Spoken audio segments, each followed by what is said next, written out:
Welcome, everybody, to the Berkley Center for Religion, Peace, and World Affairs. I'm Tom Farr, Director of the Religious Freedom Research Project here at the Berkley Center, and also President of a spinoff of the Religious Freedom Research Project called the Religious Freedom Institute. That's a lot of religious freedom, and you're going to hear more as we go through today. For those of you who are interested hearing more about these institutions, we are going to have, as I hope you know, a reception afterwards, so we'll have plenty of time to talk, and I and my colleagues would be delighted to tell you more if you're interested in some of the other things we're doing. But I want to get directly to our subject today, which is best practices in international religious freedom policy. I guess you could say 20 years or so ago, there were no practices. That wouldn't be entirely correct, but there were practices that were not institutionalized. And as many of you know, in 1998, almost 20 years ago, the International Religious Freedom Act was passed in the United States, which officially established the policy of advancing or promoting religious freedom in American foreign policy. So we have 2 decades to look to in order to answer the question, what are best practices? And as we're going to see in a few minutes, we're not only going to focus on the United States, but also on our neighbor to the north, Canada. And I'm going to introduce what I think of as my dream team here in just a few minutes, who are going to discuss these and related issues today with me. We're going to have a conversation, and we'll save time at the end for you to join in the conversation. So please be thinking of questions or comments you might want to make toward the end. So let me just give you an overview of what we want to talk about today. Since we have these 2 decades of experience, we want to ask ourselves what has worked, what hasn't worked, and why.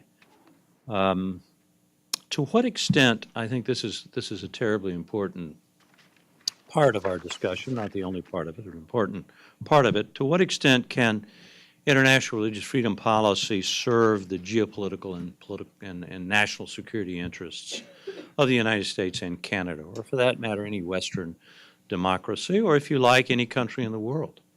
To what extent can religious freedom create stability, produce other goods that one can think of as unrelated to particular cultures or country? Most of us want to have jobs and good economic development. We think of those things in different ways, but almost every culture, every political regime wants economic development, however defined.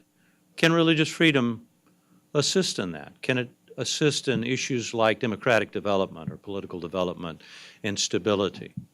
But we also want to give some time to the critics of IRF policy, who want to argue precisely the opposite is true, that religious freedom can be destabilizing, or that religious freedom is a construct of the West, that in fact the very idea of pushing it outward is an example of cultural imperialism, or trying to make the world safe for Western missionaries, or this kind of argument, that religious freedom in fact doesn't stabilize, it destabilizes in certain cultures. So we want to work through some of these things. There are no formula answers. And we don't want to stay at a high level of generality today. We want to get into the practice. Why do we want to do that? Because we have practitioners with us today.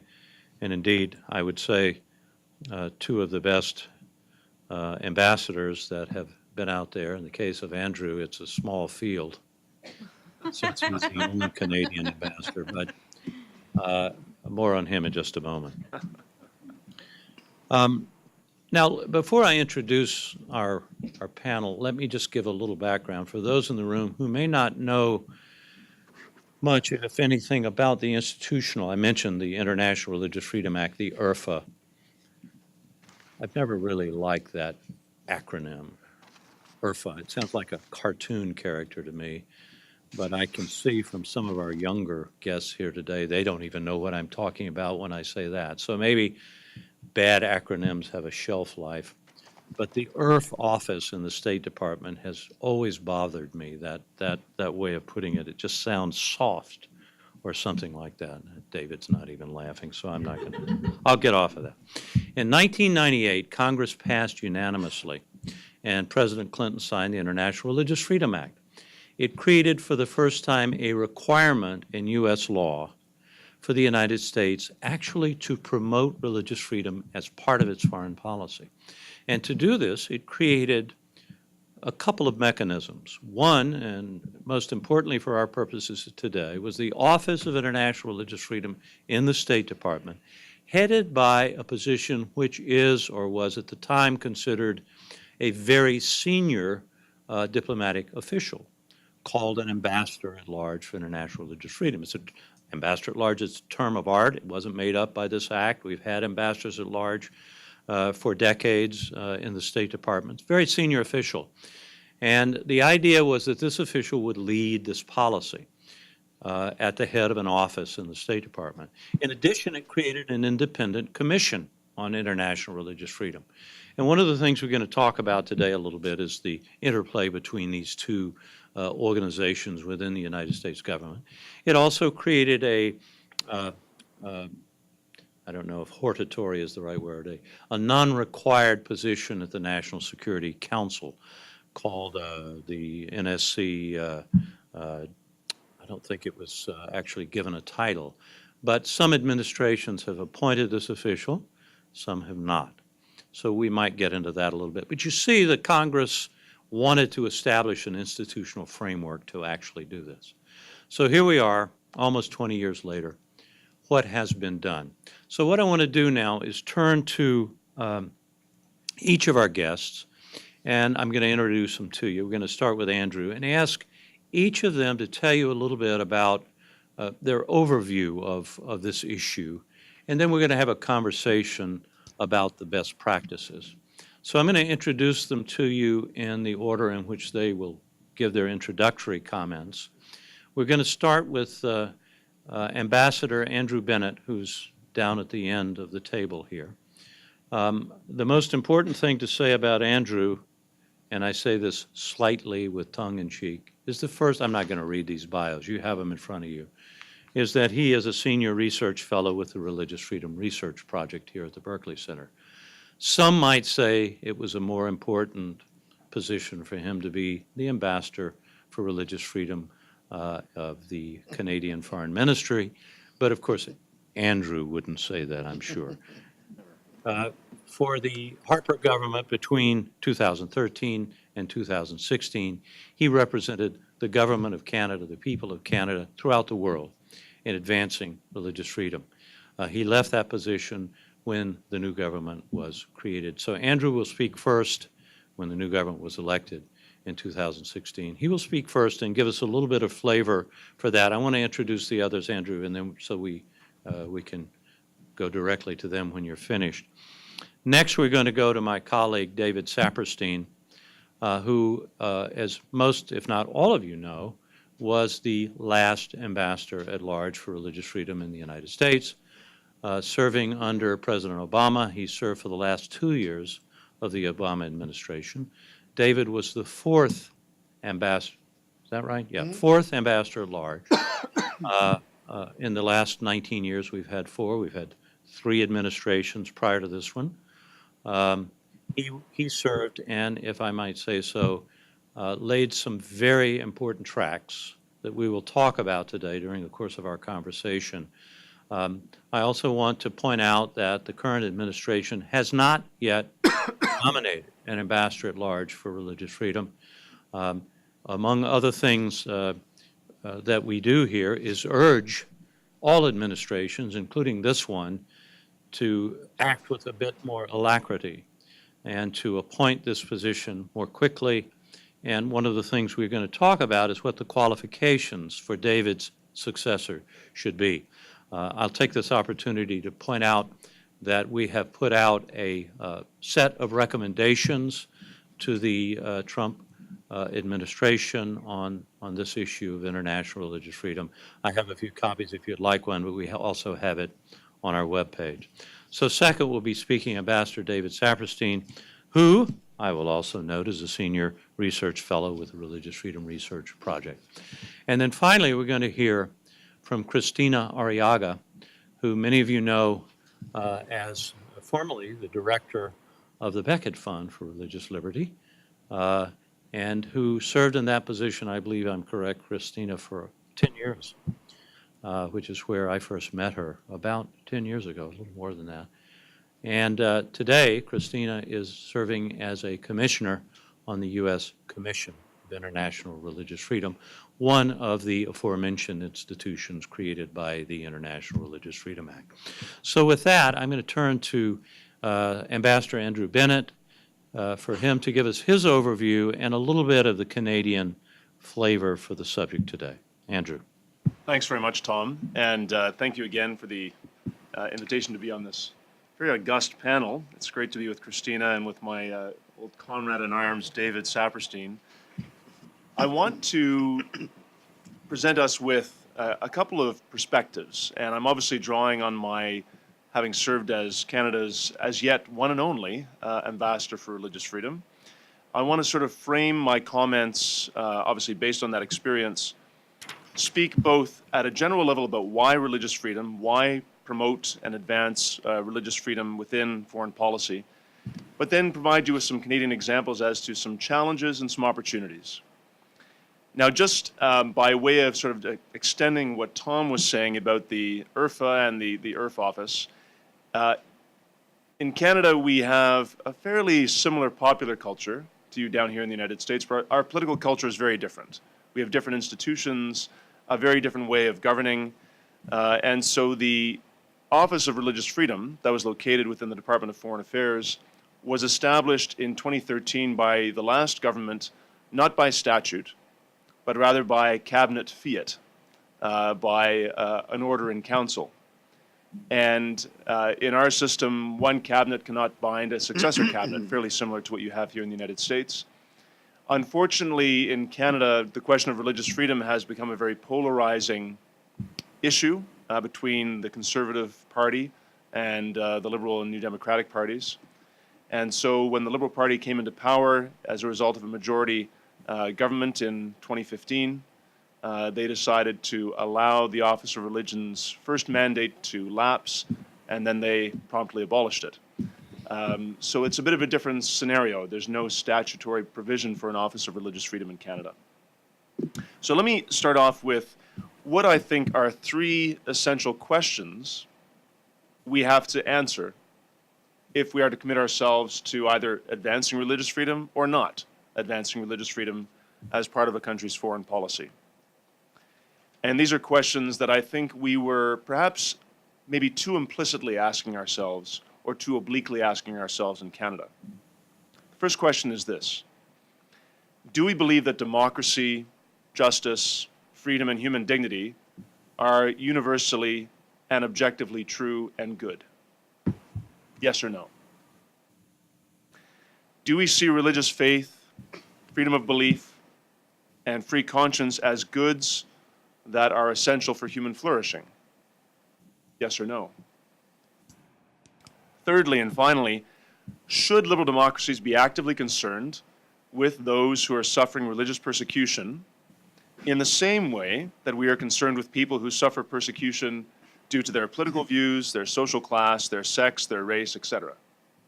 Do we account them to be worthy of our attention? So, those three questions, I think, are questions that we did not really come to a conclusion on in Canada. I know what we as the Office of Religious Freedom believed, but I think within the Department of Foreign Affairs, and I think more broadly within our political institutions in Canada, we are increasingly vague as to what those answers should be, and that's of concern. So let me talk about now three challenges that we have faced in Canada, I think that you face here in the United States as well, and that remain somewhat intractable.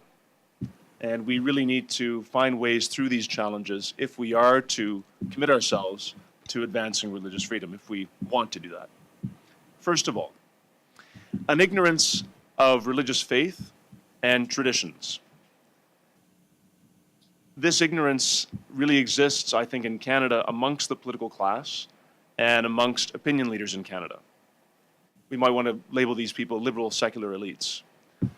This is as a result of the formation that has taken place in our schools, the socialization of people, certainly through our universities, where liberal elites in Canada increasingly have an ignorance of religious faith, not necessarily hostility, but an ignorance to religious faith and to the traditions of religious people.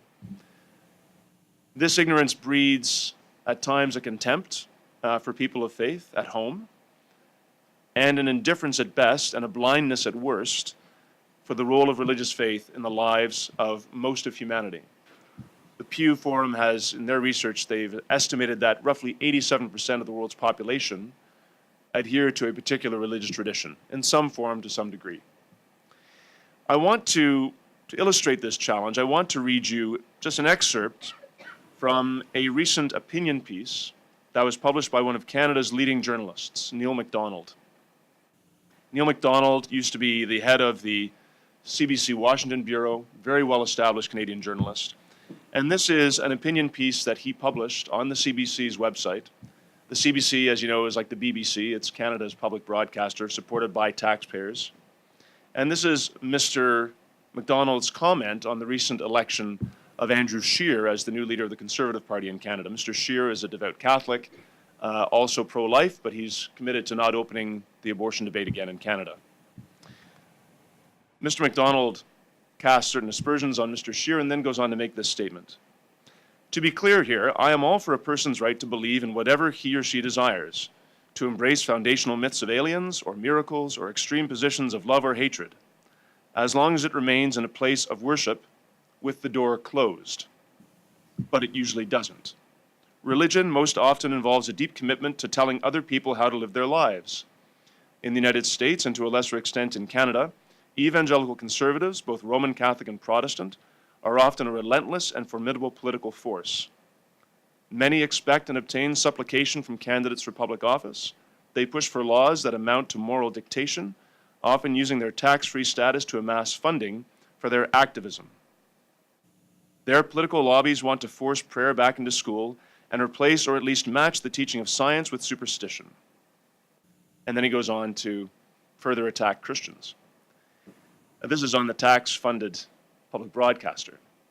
But I think I read that, not to go after Mr. MacDonald, although we are doing that in an op-ed in a couple of days, but to illustrate, I think, a not uncommon view, really based out of some ignorance. Second challenge. There is a narrowing of our understanding of human rights, with freedom of religion or belief either being subsumed and forgotten within a broadened freedom of expression, or being limited to affording vague protection for private worship. I want to cite the case of how the Department of Foreign Affairs in Canada responded to the case of Raif Badawi in Saudi Arabia. Many of you are familiar with that case. Raif Badawi is variously described as an atheist, a liberal Muslim. He's become a darling of those who champion freedom of expression, and rightly so. The Department of Foreign Affairs, we were told not to address his case in terms of freedom of religion, that this is purely a question of freedom of speech. Yet we made the point that Mr. Badawi is expressing what he believes about Islam, what he confesses because of his contemplation of certain metaphysical realities, certain truths. And freedom of expression is a freedom related to action. Freedom of religion is a freedom that is related to our very transcendent selves, our transcendent natures, our need to understand and contemplate certain metaphysical things. Thought precedes action. We should not be confusing or equating freedom of religion and freedom of expression. They are related, to be sure, but not equal, related. But when I was at the Department of Foreign Affairs, there was a decision taken not to address his case based on freedom of religion.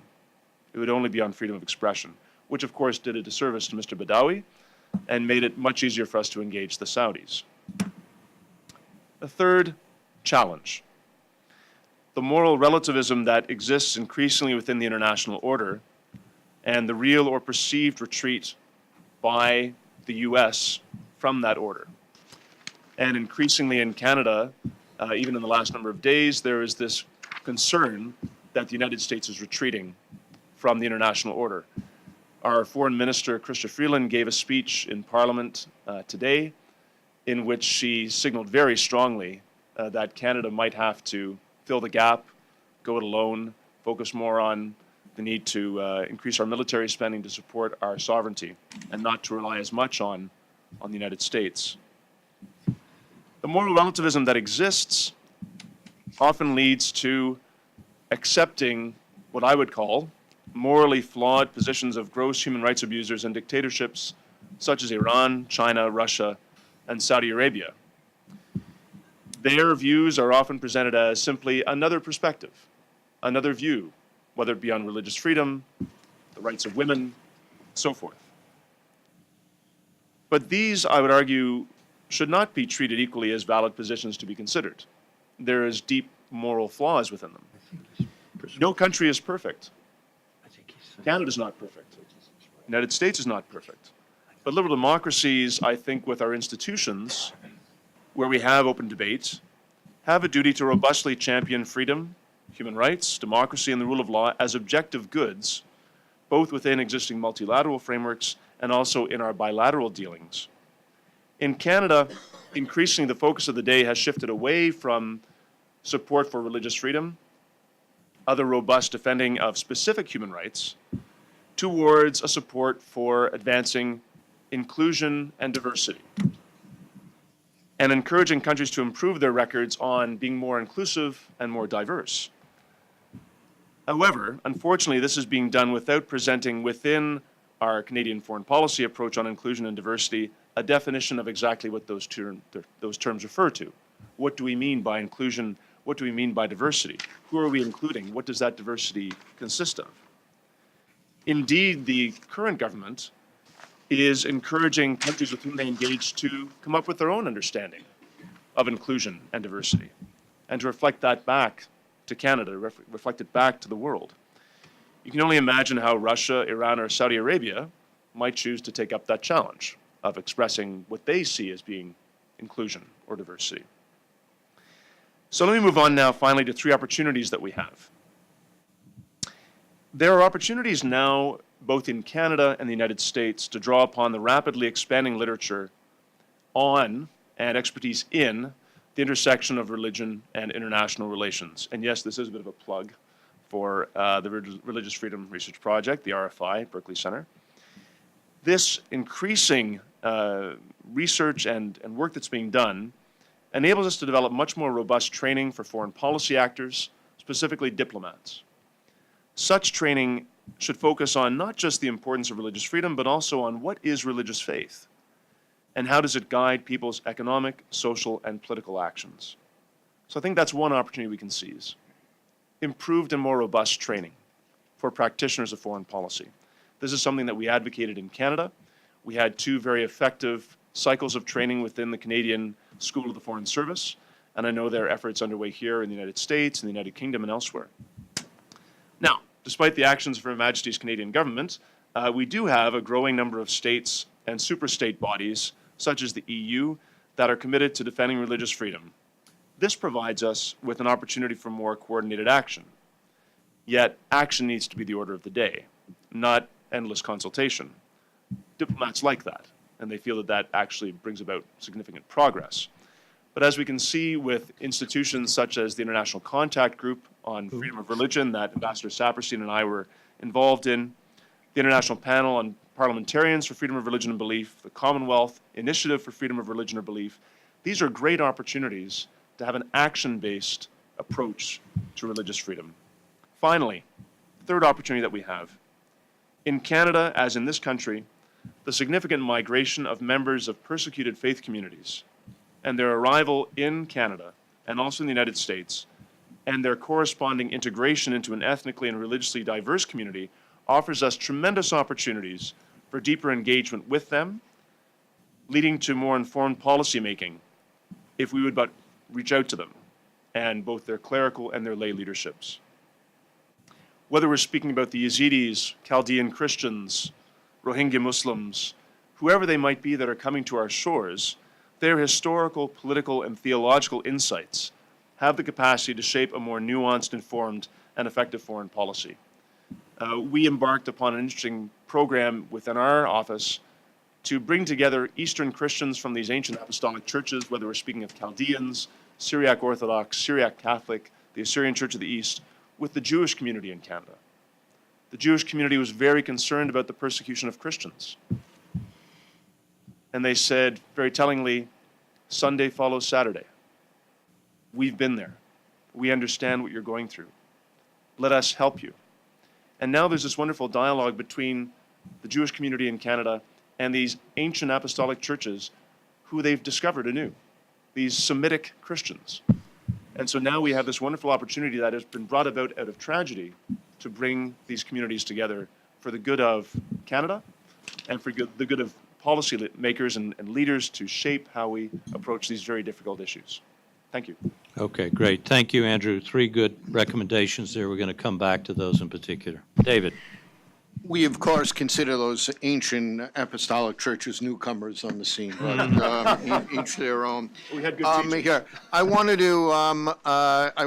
to acknowledge the remarkable Tom Farr. He is such a force for good on this. The Religious Freedom Project is so extraordinary. The Berkley Center makes such a difference on in these issues.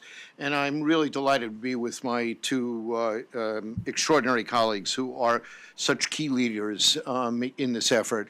Looking around the room, we have some of the great advocates for religious freedom here and for religion and foreign policy in the room. But I just want to single out, if I may, my former colleagues who are here from the Religious Freedom Office. How many are in the room here? I see a few up front here, and so I see someone in the back. Who's in the back there? Ah, okay. Here, so I cannot tell you how extraordinary they are in the work that they do, and I know each of my colleagues would say this about the commission, about your staff up there. They were just remarkable to work with. Tom and I have a different style of introductions. To me, Andrew is the smartest, the most effective, the most well-liked here, and the funniest ambassador for religious freedom they ever had in Canada. We just say these things differently here. But of course, here. For anyone in the room who doesn't know, I'm just curious. Don't be embarrassed. I'm going to ask a question here. Just be honest. How many people in this room don't know what an ambassador at large is, as opposed to a normal ambassador? Raise your hand. All right. I see a lot of people lynching up there. Okay. So an ambassador at large is a fancy name for an ambassador with global responsibilities. Here as opposed to a specific country.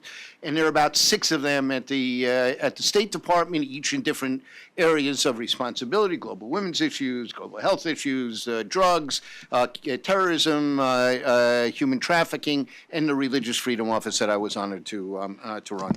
I'm going to make my remarks very quickly because you asked what's working, what's not working. We could obviously talk for hours, and I have just a few minutes to do this. So I'm going to make a list of things. It's fairly arbitrary, and I'm going to race through a list of these arbitrary things just to make some comments on each of them. First, one of the things that brought me on and persuaded me to accept this job that I was honored to accept, but I had to leave something that was a passion of my heart for much of my life, an institution, public interest institution that I built, extraordinarily proud of it. I loved every second of it. So it took a lot.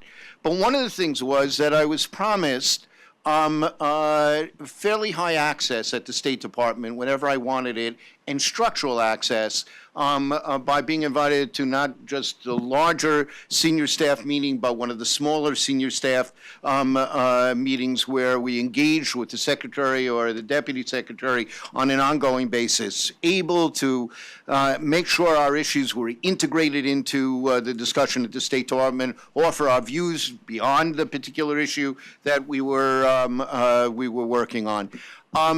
And I want to say, not only did that promise hold, but the promise that I would have access to the secretary or to the top people really held as well. I have to give credit to John Feiner, the chief of staff for the secretary, and Tony Blinken, the deputy secretary.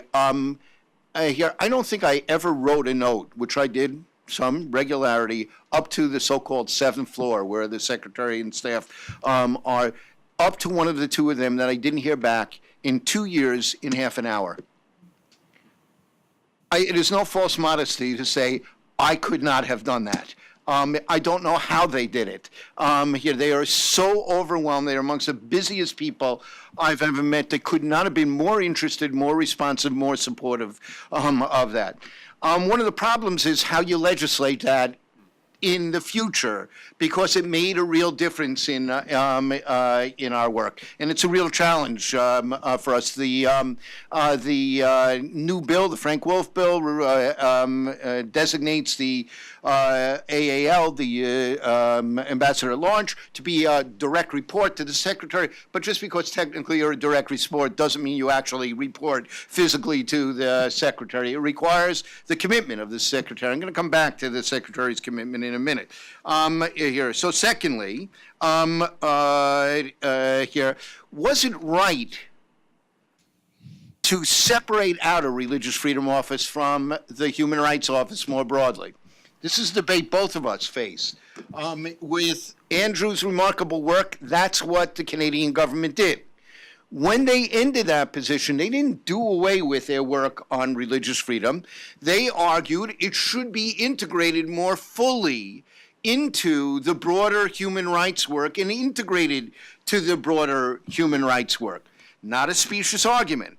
There are pluses and minuses to each of those approaches to doing this. I would say, though, for us, it really did work, and it worked well, that we managed to keep it integrated with the human rights work, that I was regularly at the meeting with the top human rights staff, the heads of all the different divisions of the human rights staff, to keep it integrated at that level. That's over and above the other meetings. The broader State Department I was talking about, if I couldn't go, others in my office would attend these meetings to give us a presence there and to be sure that our issues were not slipping through the crack, to listen when other people were going out on some human rights issues where they might not have raised religious freedom, to be sure that they were raising religious freedom. But we had resources because we were a separate office that we just wouldn't have had otherwise. It was all integrated into this and into the general human rights work. I would say relatedly to that, that the secretary believes so strongly in the issue of religion and foreign policy that he set up a separate office on religion and global affairs, headed by Sean Casey, who will soon be taking the helm here at the Berkley Center, and develop an office the same size as ours. Here we had about 25 people on staff. He had about 25 people on staff. That meant 50 people working day in and day out on religious issues in American foreign policy and statecraft. That's over and above all of the political officers and embassies around and consulates around the world who would be addressing this issue in partnership with us. But that was remarkable. I think it's probably accurate to say, Andrew, that's probably more than designated people working just full time on religious freedom in the entire world put together. Yeah. Here. So, that really said something serious. And they weren't identical. The Religious and Global Affairs Office dealt with what's the role of religion in inculcating violent extremism? What's the role of religion in addressing violent extremism? You could ask the same question about religious freedom, but there are aspects to the broader question about religion that don't have to do necessarily with the religious freedom issue. What is the role of religion in terms of conflict resolution, in terms of stabilization, in terms of economic growth, in terms of democracy building? Here, in what's its role in terms of building a strong civil society, et cetera. And these are questions that overlap with the religious freedom, but are different. I truly believe, I'm one of those who believes, and there are good people in this room who differ on this question, that it was a net gain for us, and if we merge those two offices, whatever the passion of the ambassador at large was running the two of them together, it would submerge the other one. It's just the way institutions work. It would be very hard to have them both as robust as they were separately. Related to that, I think it's vitally important, and this is something, Tom, that you and Dennis pointed out in your recommendations, that it's not enough to talk about it theoretically in the role of religion and religious freedom in statecraft. You also have to build it into the national security strategy of the government, that in the broad planning of the State Department and the government of how to address our security issues, these religious issues really had to be woven in at that macro level here, rather than just fighting it out at the micro level in all of these institutions here. Third, the issue of externally of the there's one other point that I wanted to make about this. I always believe that one of the great challenges that we face in foreign policy on religion issues and religious freedom issues, in the battle between extremists who are willing to use force in order to impose their views on others, and those who reject the use of force. I'm going to call them moderates, but it has nothing to do with their theology or ideology. I don't care about the theology. I don't care how fundamentalist their religious theology is or their political ideology is. The question is, do they eschew the use of force? And that's force both directly and forced through government coercion to impose their religious views, for example, on others, regardless, and shut down the rights of people who differ with them to live here. I don't care how extreme those views are there, but how do we support the moderate forces in a way that in the battle for the hearts and minds of people isn't being used by the extremists to delegitimize the very people we're trying to help as agents of Western cultural imperialism, of the old colonial structure, of Western ideals, the Foucault argument of Western ideas being grafted onto other places. How do we do that in a way that doesn't undercut them? I see that as one of the central challenges. I was a bit fearful as I traveled across the globe. I think in the 2 years the staff counted up and went to 35 countries in 82 cities, meeting with religious leaders, political leaders, civil society leaders. I think in the main, I was surprised how willing those moderate forces were to have us embrace them. It used to be in the communist era, the anti-Soviet efforts of the United States, that our embrace often provided legitimacy and protection to people we were trying to help. I fear that wouldn't be the case here. It was more that I still think it's a problem, and we have to be more sophisticated about how we empower the people we want to help without giving ammunition to their critics. But I was very encouraged by how much people wanted actually our support, our stamp of approval, our embrace. It was far more frequent than I had anticipated. Moving outside of our office here, one other thing within our office. One of the things I was most proud of is, and think about this for a moment, because it has nothing to do with policy, the extraordinary impact that our work had on the people who are the persecuted, discriminated targets of oppression. the fact that in the report we lifted up their story was such an empowering, emboldening kind of thing. Appreciation expressed to us over and over again. They didn't know anyone in the world cared, and every year we tell their story in the report. The advantage of doing all the countries in the world, because you pick up all of these incredible stories, incredible challenges that people face. But the staff is really remarkable in building contacts on the ground that make a difference. And that is the staffs in the embassy, the political office, and the staff from the IRF office.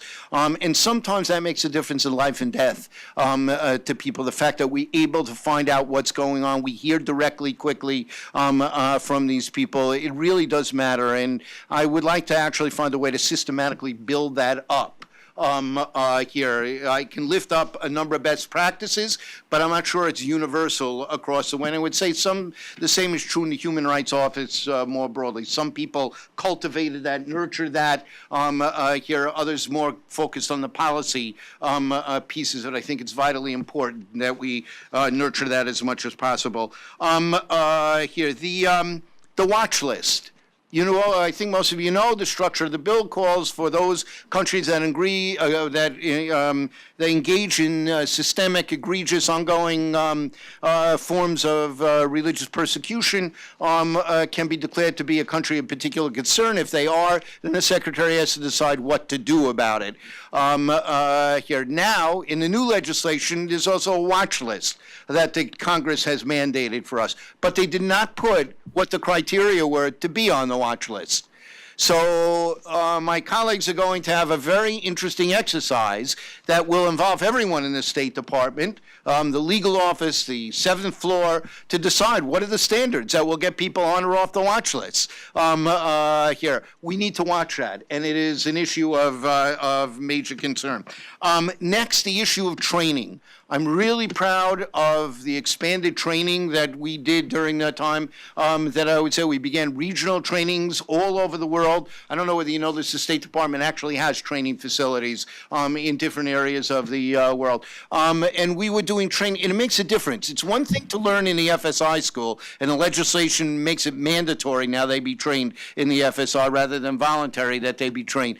But I have found that the people who want it the most, the people who use it the most, are the people who are doing it, and they're trying their best, and they're stuck on things, and they've run into real-life problems, and they come to these sessions, and they go home the next day, they're actually using it. And I really want to see us expand and magnify the training piece of it. I'd love to see us have a staffer at the United Nations who is dedicated to religious freedom issues. I will say next, Andrew deserves a lot of credit for driving the International Contact Group. We were glad to work with him and to support him on this. And we have the Commission deserves a lot of credit for driving the development of a parliamentarian caucus group. Here, I don't think we really use them enough. Here, the structures are there on ad hoc basis. They've been responsive, but we don't have a mechanism to really drive that and to work with them. And I think that needs to be reviewed and really looked at to see what we can actualize. And finally, I think that there are times where the tools that we have can really make a difference. Here that when we impose economic sanctions, some countries, they just ignore it. Here, other countries really are affected by it, and they want to do something about it. And at times that people want economic benefits from us, countries that were involved in trying to get TPP when that was on the table from Southeast Asia, were really much more responsive than usual to working with us to try and make improvements in some of the human rights concerns that we had here. But I don't think we use the tools nearly as well as we can. I'm going to let Kristina talk more about that. So I am very proud of the work that we did together. And when I say we, I don't just mean the staff. I mean we together. In other words, so many in this room were our partners in making this happen, feeding us information, alerting us to problems that were coming up, making suggestions of who was who and what was what. Here, it's exactly what the government should do in terms of reaching out to the American public and say, work with us on this. So I'm extraordinarily proud of what we did together. But as you can hear, there's a lot of room for improvement because on the ground, in real life, all across the globe, there are hundreds of millions of people who are truly suffering at this point, and we cannot let up for a moment. And indeed, going through this exercise, they ask the question periodically, how are we doing? What can we do better? Where are the avenues for opportunity is vitally important. So I thank you all for being part of that conversation. Thank you, David.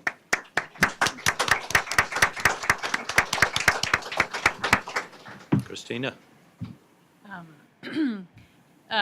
Professor Farr said this was his dream team. I don't know why he was mad at me and made me the last person. So I have to say something brilliant after Ambassador Bennett with his little organized iPad and David with such great stories. So I will try to add to the discussion. So thank you. And it's great to be here with all of you. I would have been totally terrified. I mean, he switched over to a browser and came back to his notes. That could have never worked for me. I was looking over, I'm like, please don't. So, very impressive. So I first came to Washington over 30 years ago, and my first job, I was working at the Cuban American National Foundation, and I was told that I was very young. I had just graduated from college. I was 20 years old. And my first job was to be with this man, Armando Valladares, who had spent 22 years in prison in Cuba. And my job was to make sure he signed 535 books for all members of Congress. So, of course, I spent all afternoon with him. And the next day, there was a reception. And lo and behold, he gets a phone call from President Reagan that this is how old I am. For the young people, that was a president a long time ago. So President Reagan calls and says, I want to stick it to the Russians. I'm going to name this Cuban U.S. ambassador to the United Nations Human Rights Commission. And actually, Armando Valladares had just come out of prison, and he didn't speak English, so I was his interpreter. I was 24 years old. I thought, I'm in D.C. Of course, everyone gets to meet the president. Everyone gets to translate for a political prisoner. And everyone gets to go to Geneva to what was then called the United Nations Human Rights Commission. There was no specialty for religious freedom. It was all integrated under the umbrella of human rights. Well, the time comes to give the speech on religious freedom. Remember, I'm 24. And the ambassador at the time says, Kristina, will you give the speech at the United Nations Human Rights Commission on religious freedom? I was all excited. I called my parents long distance. Am I not being loud enough? I called my parents long distance from Geneva. This is when you dialed and 400 numbers. And I'm like, guess what? And my parents are like, not bad for a Cuban. They had been very upset because I majored in history and minored in French in college. So they were very concerned that I would never find a job, or worse, a husband. So I give the speech, and I realize years later that no Foreign Service officer wanted to be associated with a religious freedom speech because it was a career killer, and still is. So one of the biggest challenges we face is that at State Department, in the Foreign Service, there's still a lot of people under the impression that to take up religious freedom in your country of service is not the sexiest portfolio that you can get. Am I wrong? I think I'm right. I mean, Don't ask him. Go ahead, keep going. We'll have a conversation. we'll have a conversation. The second issue we have also in the United Nations bodies is that all of the religious freedom legislation, articles that have been drafted are beautiful, but eventually they involve social order, public order, order public. And that becomes a freezing point. It's a red line that has been drawn, and we, as the United States, have become with a pretty good system to balance those things out when it comes to domestic issues, because we have options in our own Constitution of balancing in the statute in the Religious Freedom Restoration Act, we have a way to balance compelling government interests and the rights of the individual. But this has not been resolved at the United Nations. And there's that big red line. So in places like France, a challenge to the public order could be wearing a veil or wearing a yarmulke, and it's not proportional, because if you're a terrorist, you fall under the same rubric of the challenge to society. There's no way to differentiate religious headwear and also an act of terrorism, extremism. And as a result, the issue has become very confused in international jurisprudence. To took my glasses. The third issue that we have is a confusion of what does religious freedom protect. A lot of people think that religious freedom protects belief systems. No, that is so wrong and so dangerous to believe. Religious freedom protects the individual, not the belief systems. Finally, we have an artificial separation. I agree with Ambassador Saperstein that if you had the ambassador for human rights also be the ambassador for religious freedom, one would have to give to the other. One would drown, and that would probably be religious freedom. However, we also have a tendency to talk about religious freedom in ways that makes other people think that it supersedes every other right. So when you get into in a progressive culture where women's rights are so important, naturally the assumption is that whenever you bring up the rights of women, if they're in any conflict or overlap with religious freedom, that trumps religious freedom. And the other issue we have is places where they're fused together, we are unable to articulate it in a way that makes it relevant to the other right being involved. For instance, earlier this year, I was in Saudi Arabia. It was a fascinating trip for many, many reasons. First of all, when I got to the very nice hotel we were staying, I was told the hotel was oversold, and could I please sleep with the other secretaries in the same room? None of the guys on the delegation were asked that same question. I was also not allowed to have breakfast unless I went back up to my room and covered my indecent business suit, which it only went to the knee. This was in the hotel, but at that point, I was more driven by the need for coffee than the need to make a point. So I went upstairs, and I had bought on Amazon something suitable that was super flattering and black, and so I was able to go downstairs. But in Saudi Arabia, as many as you know, you have a system of guardianship. So a woman cannot have surgery without permission from her guardian. The woman, by the way, could be a medical doctor, but she needs permission from her husband or her father or her brother or sometimes her own son in order to have surgery. A woman can buy a car but not get a loan for the car unless you have permission from your guardian. This is going to be a big problem for Saudi Arabia in the future because they have put out a big sign that says we're open for business, and Aramco is supposed to be the biggest IPO to ever happen in history. However, the vast majority of women who are taking engineering courses and biology courses, the vast majority of students studying those things are women, not men. If you're a man and you study theology, you can become a judge, which turns out to be a pretty good gig. So you have this incredibly educated group of women, many of whom, by the way, that many of the women I met with were barristers and had studied abroad and have been in the States for 4 years and had come back, and they want society to change. Well, how do you do? Is this a religious freedom issue? Is this women's rights? And I think if we make the argument correctly, religious freedom elevates rights for women. So I do have a few recommendations in the spirit of what we were asked to do. First of all, I think we should continue to do what Ambassador Saperstein did so beautifully, which is raise religious freedom to the 7th floor, always, not ever compromise on that issue. There should always be a seat at the table for the Earth ambassador, and there should always be a budget for that office, and that office should always be staffed, and that office should be working closely with the United States Commission on International Religious Freedom. The State Department has a much larger budget, much larger staff. They look at a lot of things. What USERF does is they focus with laser-like intensity on religious freedom alone. And sometimes we can be the bad guy to the good guy, and vice versa. But we make a really effective working team, and that is something that must continue. Second, I think we need to work really hard to develop an international balancing test for the issues. Right now, the United Kingdom is facing a terrible situation with a terrorist attack. What are they going to do about it? There could be the temptation to step on religious freedom altogether in order to resolve a very serious issue. And unfortunately, there's not enough dialogue out there. There's not enough international jurisprudence to be able to balance those needs. We also have to work across the board. We should be working with all the special rapporteurs that are in our area. A rapporteur, for those of you who may not know, a rapporteur is a person of the United Nations, much like the ambassador at large, that has a topic, a theme that they're working on.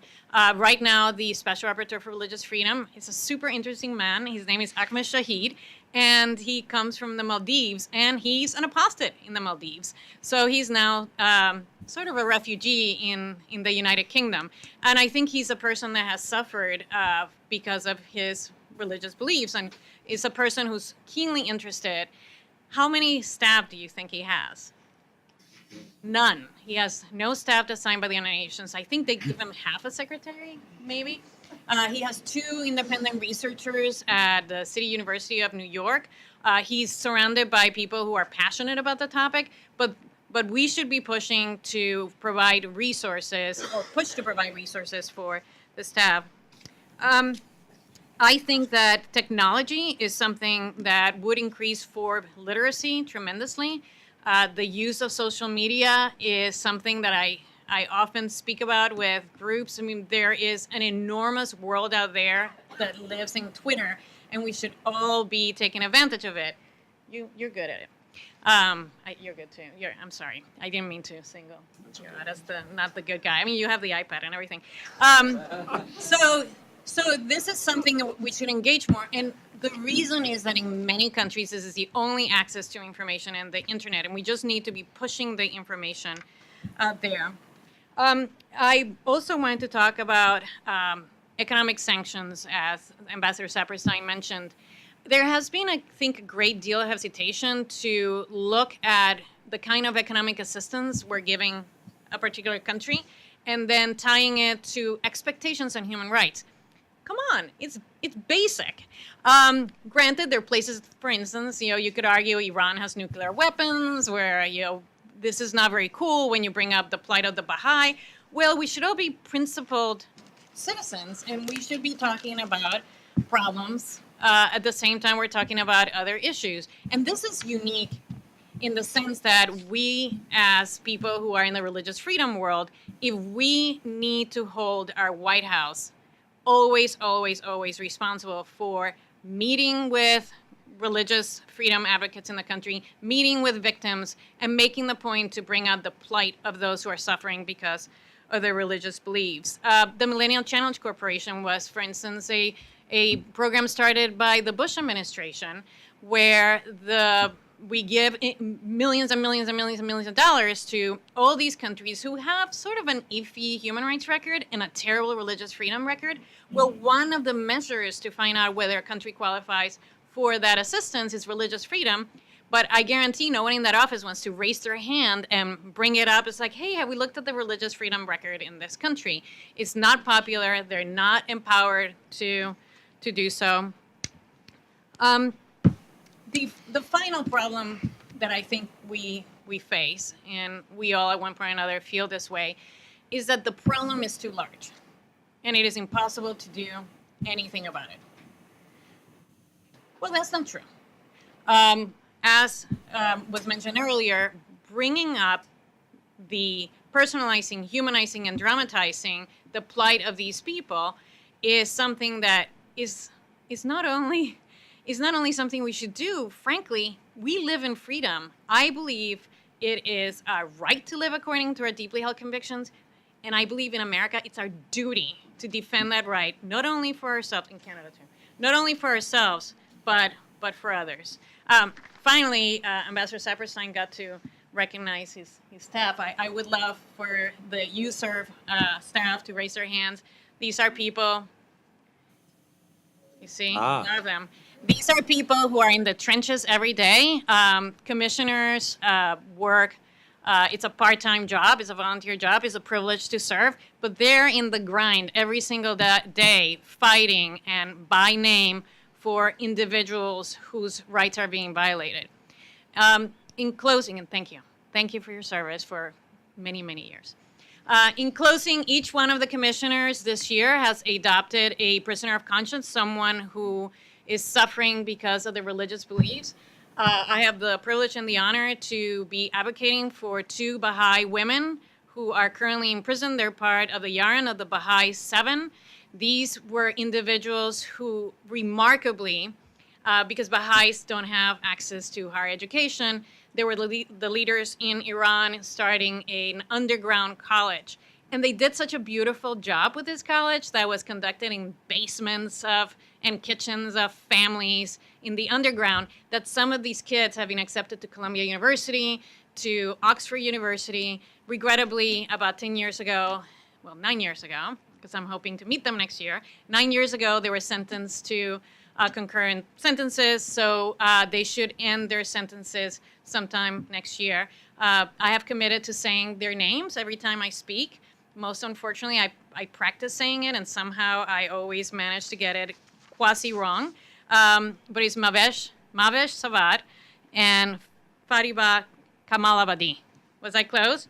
I was close. I'm getting closer every time I get closer to saying them right.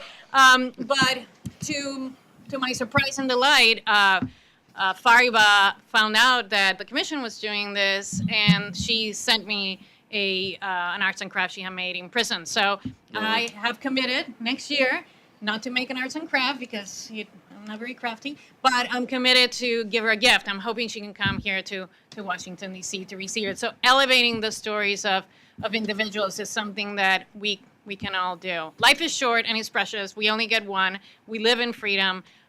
We're honored to be in this field of work, although sometimes it feels a little onerous. Thank you, Professor Farr. All right. Thank you. Thank you, Kristina. Now, we only have about half an hour left, and I really do want to reserve some time for this extraordinarily large audience that we have. So I want to try something new. I want to try a lightning round on international religious freedom and throw a couple of questions out there and ask you to try to answer it in 60 to 90 seconds if you can. I'm going to start with a big one, but I'll get more granular very quickly. But it's been touched on a number of times, but we haven't really grappled with it. We talked about the relationship between religious freedom and other human rights. That was an early part of the discussion, and Andrew and David both raised it, Kristina too. Can religious freedom be both a human rights issue, or more specifically, the promotion of it be a human rights issue and a national security issue? Are those two things sort of incommensurate, or can we bring them together and do both? So, David, why don't we start with you? We go back this way. Yes. All right. And, sorry, the second part of that was how.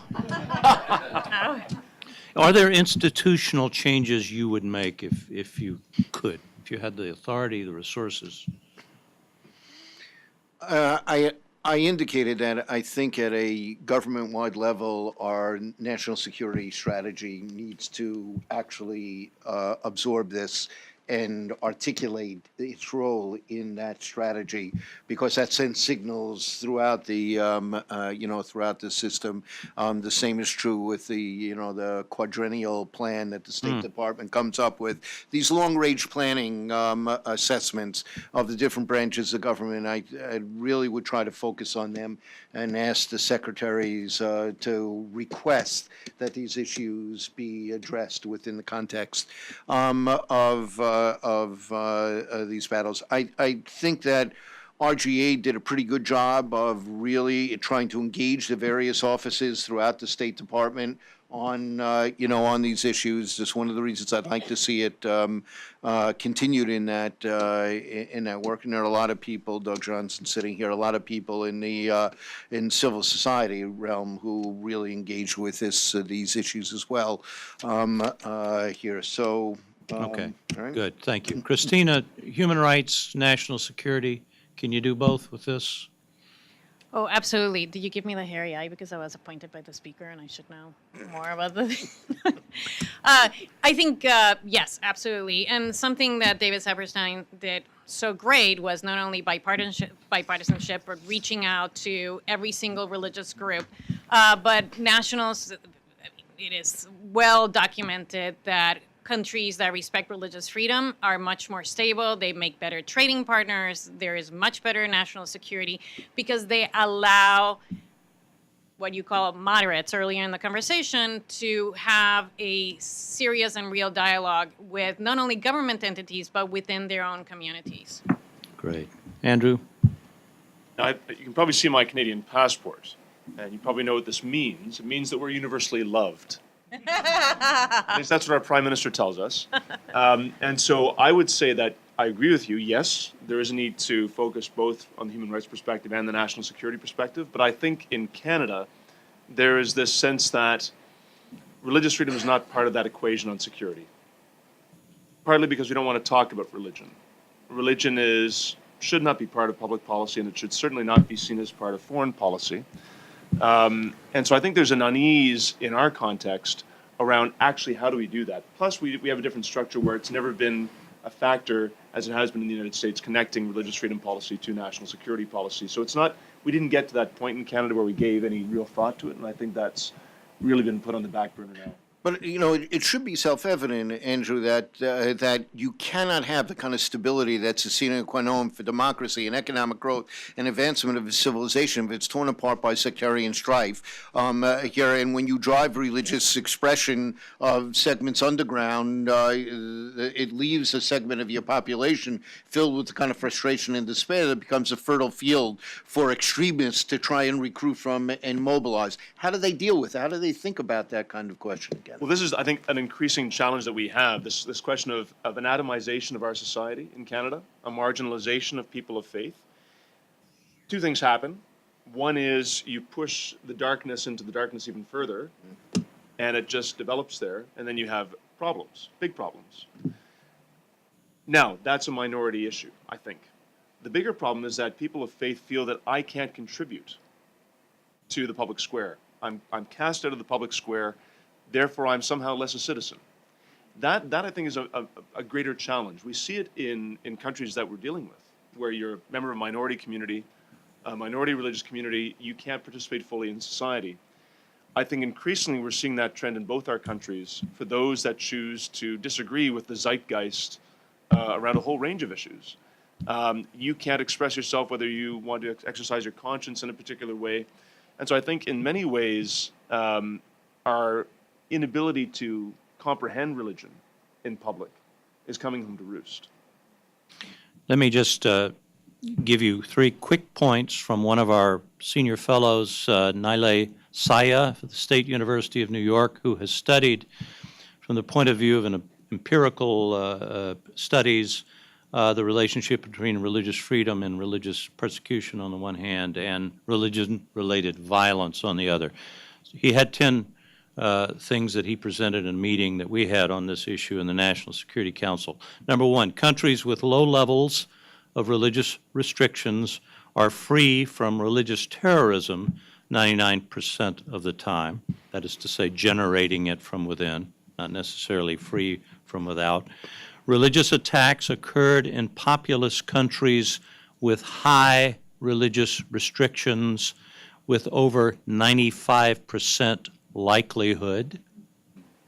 And number 3, states that enforce blasphemy laws experience almost 6 times as many terrorist attacks than countries where no such laws exist. I mean, there's just empirical evidence. Doesn't tell us how to get there.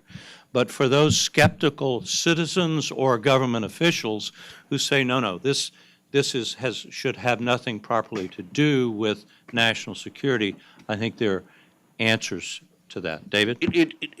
What the statistics show is that they're coextensive. It doesn't show cause and effect here, which is a challenge. And I think it's more intuitive, and we can think of easier historical examples where things going bad, where repression and persecution leads to a destabilization and violence.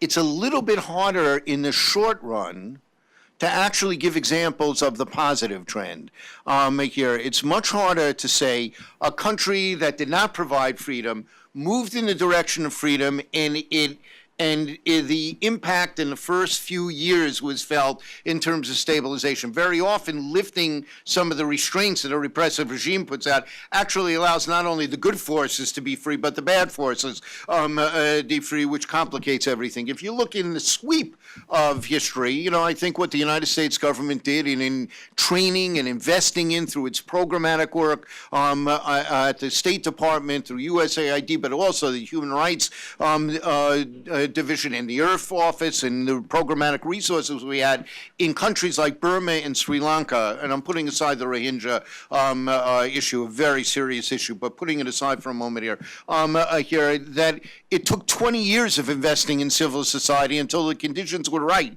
where there might be a change. And then all of those investments played an important role in helping to move from, military control of a country to democratic expression in a country, et cetera. So here, it's a long-term investment there. So it's a complicated challenge for us to show that. I mean, my colleagues, Doug or others, might have, better examples, but on the positive side, it's a little tougher to come up with clear Can I add an examples. example? Well, I think the best example I can think of is the United States of America, where there was religious persecution, there was religious violence, and religious freedom in part was a solution to this problem. I mean, you may not know it, but the American colonies were not simply hand-holding Protestants who loved each other. They persecuted each other.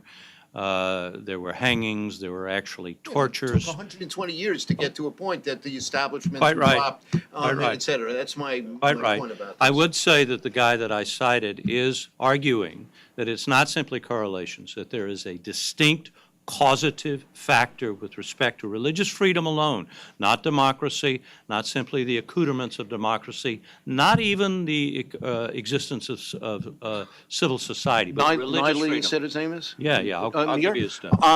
Is he still here? Yeah, well, he's at the State University of New York. He's I one think of our I guys. think we'd all like to learn from him on this, because that trying to have a deeper sense of how that causative piece actually works What a good would idea. greatly enrich Let's our have an attitudes event on him. that. You got it. Okay, lightning round. Second question, then we're going to turn in a minute to our audience. What are the qualifications, and I'll go to David first, of a good ambassador at large? We're looking for one now. What should she, what do they need? What are the talents? Oh, that's the others that. All right, Andrew, you go first on that. They need to understand religion. They need to have a background, at least an openness to religion, talking about religion, being able to engage faith-based communities with an openness to their faith. Not saying I agree with you, but saying I understand where you're coming from. To be curious in that respect. I think that's an essential qualification. Obviously, to have a good sense of the limits of foreign policy and also the possibilities within foreign policy, knowing what you can do, what you can't do, and then how you push the limits. Okay. Kristina? Well, she should she should have a working knowledge of how the State Department works. It's an enormous bureaucracy, but there are a lot of helpful people within State Department, and I think that right now with the new legislation, with 1150, which became the act, there is this enormous opportunity and potential to be pushing Foreign Service Institute to make sure that Foreign Service officers are educated from year one of serving in the Foreign Service. Okay. You wanna? You mean, does it help if their initials are SB? We should go on. All right. Why don't we now turn to our audience? We only have, I think I know who the next ambassador is going to be. I think it's a man, and I think he's going to be fabulous at it, but just thought I'd make a joke. well, that's a tantalizing. What, It's in the newspaper. My initials? He said the initials. He said the initials, and it's in the newspaper. All right. The initials are SB. We're going to leave you all with that. Sarah Bernhard, you know. All right. That was Questions, comments? If you would, stand up, identify yourself, and ask your question. Please. Just leave it out there. Hi, my name is Raphael. I am with Ishhad, which is actually a newly formed organization dedicated to documenting, collating sectarian violence in the Middle East. First of all, thank you all so much. My question is about what I feel has been the international community's failure to maybe address. I know, Ms. Arriaga, you mentioned how this is a question of protecting the person, not necessarily belief systems. But then I wonder if there has been a failure to address how scriptural, like interpretations of the other or beliefs about the metaphysical world, the ontological questions, how those inform the psychology of its adherents, and subsequently, contribute to sectarian violence. Because I struggle with this internally as well, because then it becomes a question of freedom of conscience. But then it's, I just wonder if you all feel that that has not been properly addressed. I think the first thing I would say is you're absolutely right. I think because of the sort of societies we come from that have a strong secular bent to them, we are unable often to see how religion plays a dominant role. Not just religion. When we talk about religious literacy, we should know what these different communities believe. It's much deeper than that. It gets to that metaphysical need that we all have, ontological questions about what does my faith call me to do? How does my faith call me to act socially, politically, culturally, theologically, so on and so forth? That is not broadly understood by a lot of our elites, and certainly not by foreign policy actors, because there's, again, some barriers just in terms of language and being able to understand this. We have to address that, certainly. But I want to speak about a specific case. Both David and I were present at this conference that the French hosted back in 2014, September 2014. It was one of the first conferences around how do we address the situation with persecution in the Middle East. And it was a conference hosted by the Jordanian and the French foreign ministries. President Hollande spoke. French foreign minister was there, Jordanian foreign minister, many foreign ministers sitting around the table. And they all said nice things in this plenary session. We need to do more work. We need to do more. But not a lot of clear direction as to what that looked like. And there are a number of religious leaders there from the Middle East.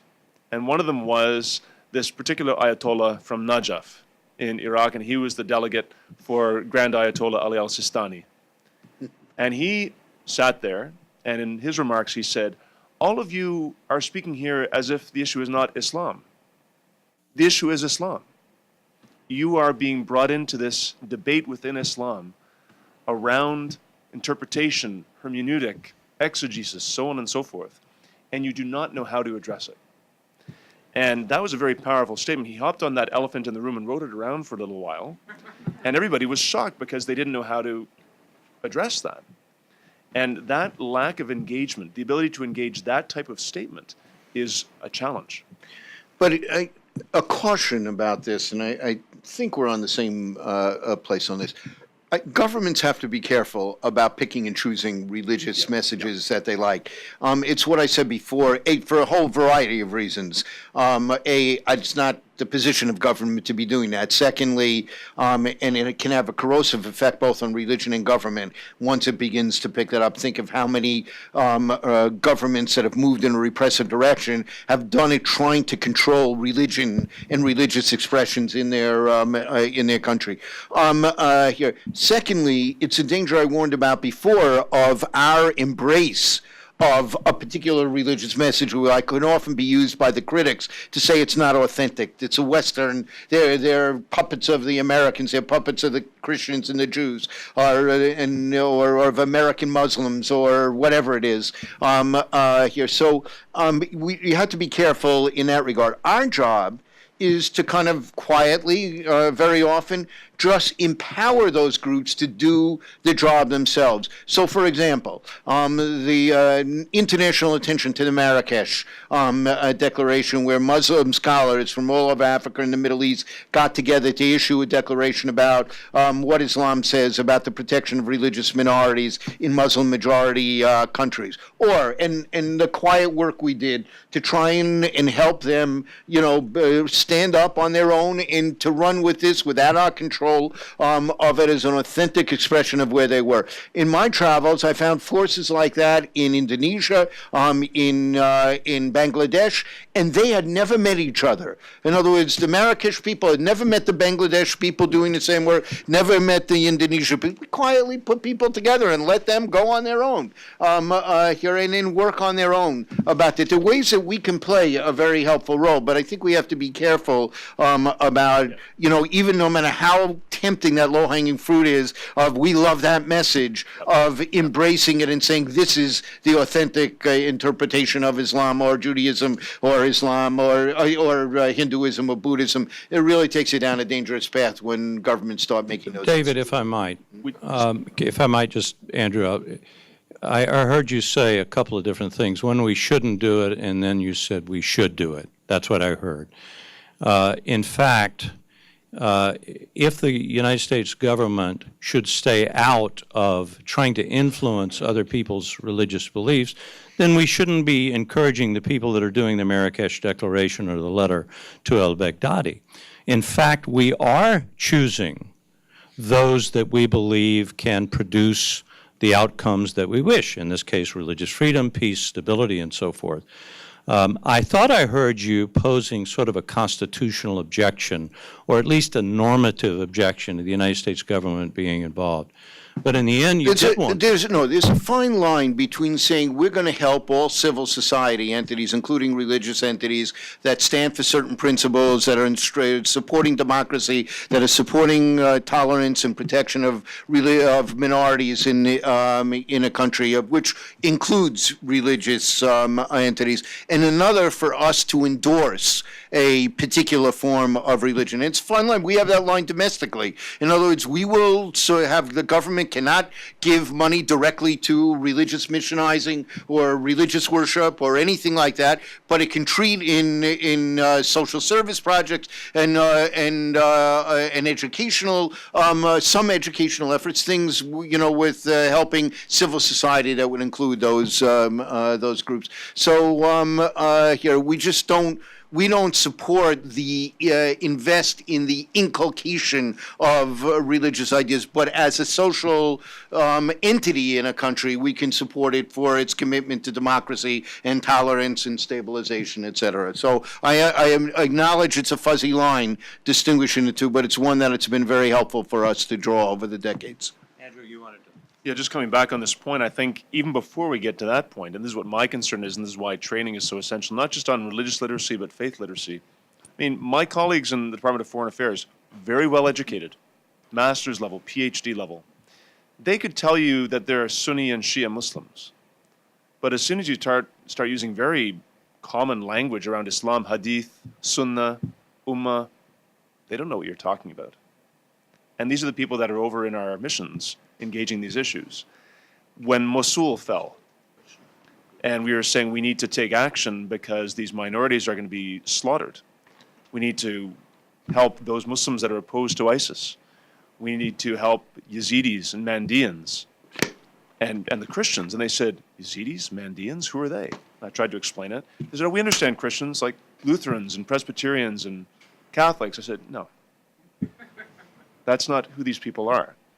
So this, before we can get even to more robust understandings of how we interpret the Amman message or the Marrakesh, we need to ensure that our foreign policy actors understand even the most basic religious concepts. Okay. Doug Johnson. Doug Johnston with the International Center for Religion and Diplomacy. David, a question for you. To what extent in the execution of your duties did you find it useful to coordinate with the Office of Religion and Global Affairs? I think, let me just ask my staff if my impression is right here. I think that we were engaged almost on a daily basis in working with the two offices together, either over common countries where things were flying in that country and we were sharing perspectives, or on particular projects that brought our two concerns together. So it was on an ongoing basis, but both of us did a lot of work. The fact that we, on a daily basis, interacted with each other, the vast majority of our work kind of crossed over, but was separate. And I think it gave us a much greater breadth in terms of religious issues in statecraft and foreign policy because of that structure. Other questions? Thank you. I would like to reflect on. Sorry. Aykan Erdemir, Senior Fellow at Foundation for Defense of Democracies, former member of the Turkish Parliament. And I would like to reflect on the work I did with the International Panel of Parliamentarians for Freedom of Religion or Belief. And during that work, we realized that it's much easier to bring different peoples of different faiths and peoples of different nationalities together than bring peoples of different politics. That is often the key challenge to building bipartisan and global alliance was that in different countries, for different reasons, different parts of the political spectrum refrain from coming together around religious freedom work. So my question to you is, how do we transcend that? One easy trick we found, and I know this probably would sound very trivial to you, was that if we used freedom of religion or belief instead of religious freedom, in some countries that opened doors, that allowed different parts of the political spectrum to come together. But beyond the simple tool we have, which is a linguistic tool, what other strategies might we have to make sure that we have liberals and conservatives, left and right, come together? Comment on that, but also the forb, if you heard that. Forb versus religious freedom. I think the nomenclature issue, it seems like a small issue. It seems like the narcissism of minor difference, but it's very important. And so especially, in North America, we tend to speak about freedom of religion or religious liberty. That's what's in our constitutional documents, our constitutional tradition, so forth. But as soon as you cross the pond and you're in Europe, that language immediately gets people's backs up. So instead of having to get into a long explanation about, well, when we say freedom of religion, we also mean the freedom not to have any religious belief, to be a secularist, or, So that's certainly important. One thing that we found, especially when engaging a variety of different religious communities with very different theological perspectives, engaging secular humanists, agnostics, atheists, was to always come back to, well, what is the actual telos? What's the actual goal of religious freedom? And it's the same goal as other fundamental freedoms, and that's human dignity. So we would always use human dignity in our office and in the language that I used, which is also very kind of subversive given that the main Catholic document on religious freedom is called Human Dignity. But to talk about human dignity as being that goal that all freedoms need to be oriented towards. And so we use that as a focus for religious freedom. And I remember engaging, the Center for Inquiry in Canada, sort of secular humanist, atheist, agnostic advocacy group, and they said, well, then we support that. We understand that. We understand that language. And so I think you need to find, whether it's the nomenclature for the term or how you actually advance, what you're trying to accomplish, you need to find that common ground. And I found that human dignity, focusing on that, was the common ground. Kristina, the Commission is beginning to use the phrase freedom of religion or belief. What do you think about that? Not about the Commission, but the... No, the Commission. Love the Commission. I'm a commissioner. Don't want to get fired. Well, a couple of points. One is thank you for bringing up the IPP, the International Panel of Parliamentarians, Freedom, Religion, and Belief. That was a project that USERV gave birth to back in the day when we were unable to deal with governments, directly, but we knew there were parliamentarians that were interested in religious freedom, and we've done all sorts of projects with them. We help, for instance, Burma is drafting a new constitution. We help them with religious freedom issues, and then sometimes when the ugly American, for instance, there was a young Cuban pastor who met with commissioners, was arrested when he returned to Cuba. It's much easier if the Brazilian member of the IPP parliament calls the Cubans and go, what's going on, and makes a nice inquiry. There are more results. In terms of the terminology, Jacob Burckhardt, the great Greek historian, talked about that using euphemisms was really the end of Greek civilization. So they called robbers breadwinners. And then when they attacked another town and they levied a tax, they're like, it's a donation. So I think we have to call things what they are, but I also agree, and Jonathan Haidt, this great moral psychologist, has a great book called The Righteous Mind, What People Disagree About Religion and Politics. I believe that freezing the debate is counterproductive. So if you talk to the Center for Inquiry, and Michael Dedora was here, by the way, a great advocate for religious freedom, about human dignity, and he clicks, then it should be something we should use. I think the word religion freezes the argument in a lot of places. And for those of you who have teenagers who think religion is the most uncool thing ever, and they're embarrassed to talk about it with their friends, unfortunately, a lot of adults act the same way in other countries because it makes the person seem backward or medieval and not a great progressive person in the world of human rights. So one hand is call it what it is, but on the other hand, enter the dialogue in a place where the person understands what you're talking about. I would point out, and there are other countries like this, but the United States is a bit distinctive in this. With all of the debates we have domestically in the United States on religious freedom issues, on the issue of international religious freedom, it does strongly cut across partisan lines. There is overwhelming support, and there is really good cooperation on human rights and international religious freedom on the international level.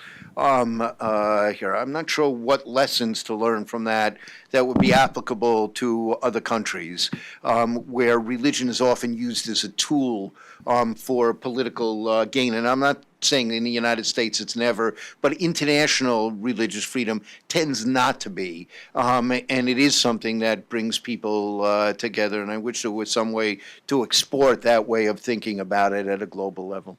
If I might, I'm a big fan of the phrase religious freedom and not freedom of religion or belief, because I don't know what belief is. I believe except this, I believe it's a huge vessel that can go from anything from the Manchester soccer club to a belief in a political party. What does that thing mean? I think it's intended to protect atheists or non-theistic beliefs, but in my understanding of religious freedom properly understood, it does not allow the diminution of what it is. It's protection of religion and religious expression, but by its nature, it protects the criticism of religion. It protects atheists. It protects any kind of conscience. Every human being has a conscience. This is the human dignity argument put in another way that Andrew was putting forward. So my view is you lose something. You dilute the value of the right by calling it freedom of religion or belief. And so we just have to convert our European allies. No, I mean, but clearly that's the way you hear it, and there are others who hear it differently. I want to make arguments. I'm not talking about what I hear or what you hear. I want to reason about it. I think there's a rational justification for the phrase religious freedom. It's not a potted plant. It is a thing that every human being has. Even Christopher Hitchens was religious in the way that I'm defining it, and that is a search for a greater than human, if one exists, source of my being, ultimate meaning, etc. We all engage in that. So why not protect that? I mean, Rabbi David Novak at the University of Toronto has talked about the metaphysical need that each one of us has. Talk to the mic. Yeah, sorry. The other point that I wanted to make just on David's point about this unique bipartisanship you have in this country on religious freedom. From a Canadian perspective, looking at you, I would say that one of the greatest assets you have is one of the founding principles of this country. Was this country was founded by dissenters, by people that were fleeing religious persecution. And it has welcomed people that have been fleeing religious persecution throughout its entire history. Now, we have as well, but we don't have that founding myth in Canada. We were founded by Tories. Speaking as a Tory, I mean, our founding is more counter-revolutionary than revolutionary. We did not have a lot of dissenters that were coming. It was a very different time, a very different founding myth. And unfortunately, in Canada, we do not yet have that that nonpartisan aspect around advancing religious freedom within our political system. I think also taking principled positions seems to have become so unpopular lately. So, I love that, you probably don't remember me, that David made a statement against Beckett when I was executive director for one of our cases. And then when you got named ambassador, Beckett sent a note saying, we disagree, we may not agree on everything, but we're so happy that he's our ambassador for religious freedom. I think it's okay to have really passionate beliefs and then disagree with the other person, but at the end of the day, be willing to die for the other person's rights. And that is something that is unique to this country, and for some reason, it has become embarrassing on campuses, it has become embarrassing in Congress, and people take positions that are politically expedient. Particularly, I'm sorry to say, many politicians take. And I think that's a great gift of Tom Farr's work, RFI and RFI. They added the R. They added the R last minute, the Religious Freedom Research Project, because we can continue to not only explore the ideas and passionate advocate for them, but we can continue to defend the inherent right for us across party lines to disagree. And we should explore that. Talk about burying the lead. All right, one more question. We have one more time. Go ahead, Sue. Thank you. Sue Taylor with the Church of Scientology. Just a very, very quick question tagging on to your question of IPP. What can we do to get our congressmen more involved in IPP? We thanks to USERV and particularly to Judy's work, and in Congress is 6 degrees of separation from Judy. Everyone knows her. We took parliamentarians to Congress, and we met with Mr. Smith, and we met with a number of other. It's sort of a weird thing because it's not uber organized, and it's parliamentarians, and Congress is a different body. But I think that it will be successful. But I'm sure you can ask Judy about it later. And in part, some of the limitations of participation were truly idiosyncratic. Here are a couple of the scheduling things that when the parliamentarian things were scheduled just was at a time it was impossible for members of Congress to go, and I think they would have. I think we'll smooth that out over the years and have a robust presence from the Congress. Final word. Just to say, from the Canadian perspective, we were always a little bit baffled about that. That's embarrassing. That's why everyone loves Canadians, right? John? Well, I hate to end on that note, but we will. Everyone loves Canadians. Ladies and gentlemen, join me in thanking